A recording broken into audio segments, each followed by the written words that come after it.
Yes, welcome again to our YouTube channel. Kuri uyu mwanya rero tugiye kugaruka mu manyanga ari kuvugwa hano mu Rwanda muri showbiz. By'umwihariko tugiye kugaruka kuri uyu nguyu The Ben, ibintu abantu benshi bagiye bamutangazaho nyuma y'uko yakoze indirimbo yamara kuyikora nyina yayireba, nyina akamubwira nabi, akamubwira ko ibyo yakoze agaragaza inda y'umugore we atari byiza cyangwa se atari byo, bitari ngombwa ko ahita yereka abantu bose ko atwite, kuko ngo ntawe atwitiye, kuko ajya no gutera n'inda abo bose yazeretse, ngo ntabwo bari bahari, kandi ngo benshi muri bo nta n'ukuntu baba bamwifuriza ibyiza, ku buryo aba ari ngombwa ko bamenya ko yitegura kuba yakibaruka, ugasanga harimo n'abatangira kumugira amajanja bakaba babagirira nabi. Mbere na mbere ibi ngibi nyina yabigendeyeho akurikije ubuzima bakuriyemo, uburyo babagenzaga ibintu by'amarozi. Noneho uyu mwana The Ben yamara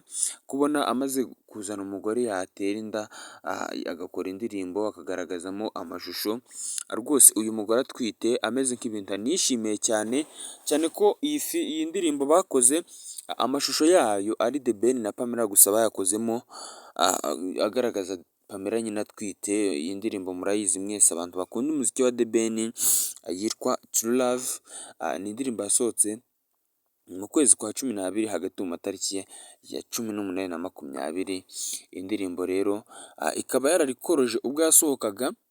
By'umwihariko nyuma y'uko indirimbo isohotse, The Ben yagiye kuri televiziyo rwose bukeye mu gitondo, bitewe n'amagambo nyina yari yarayamubwiye, amagambo amubwira nyine bigaragara ko nyina yarakaye cyangwa se yabajwe n'ukuntu uyu musore nyuma yo kumenya ko umugore we atwite cyangwa se inda itangiye gukura, yihutiye kuyigaragaza byose, anagenda ayikarisa mu mafoto y'indirimbo. Akaba ari indirimbo nyine bakoze ubona ko uyu nguyu Pamela yari ameze nk'aho nyine mbega n'ibindi bice bye by'umubiri byo hasi bishaka kugaragara, ariko abantu benshi ntibabyiteho, ahubwo bakamubwira ngo wakoze. Ariko nyina we yaramurakariye amubwira nabi ko umubyeyi uba ukuze uba uzi n'ingaruka z'ibyo umwana we arimo, ndetse n'ibyo bishobora n'ingaruka mbi bishobora kumugiraho. Uyu nguyu The Ben akimara kubona amagambo nyina yamubwiye, bwarakeye mu gitondo ahita ajya kuri Rwanda TV niho uyu nguyu The Ben bwacye ajya. Icyo gihe bari bagiye kumukoresha ikiganiro bamuhatiye ibibazo, bamubaza uko ari kwitegura igitaramo cye agiye gukorera muri BK Arena. Ariko uyu nguyu mbere y'uko agira ikindi kintu avuga, yarabanje aravuga ngo indirimbo naraye nsohoye yitwa True Love, ubwo mama wanjye yayibonaga ntabwo yayishimiye. Ni indirimbo yambwiye ko nakoze ari nziza, ariko nkoraho amakosa agiye atandukanye kandi amakosa atari ngombwa. Ibi ngibi rero bimusabiye imbabazi.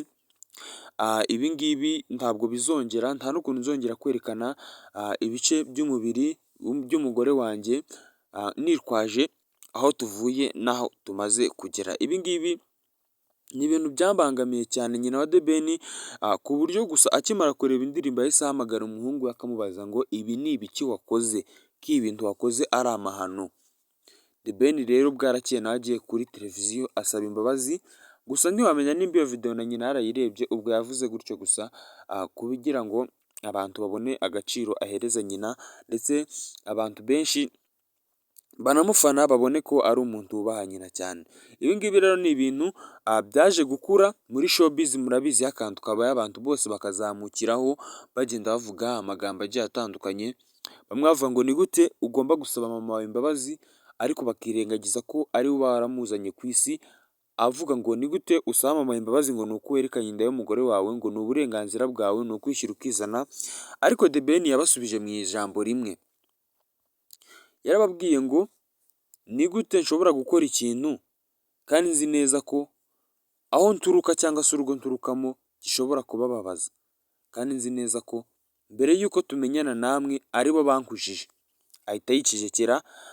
Ibyo ngibyo bagomeza babyizimbamo ariko batazi iyo bavuga. Kuri uyu mwanya rero Pamela ni umugore wa The Ben utwite inda, ku buryo bari hafi yo kwibaruka, nyuma y'igihe cyari gishize abantu bavuga ngo The Ben ntabyara, ariko aberetse ukuri. Njye twabanye ndi Isaac Soman, reka ngukore sabe gukora subscribe.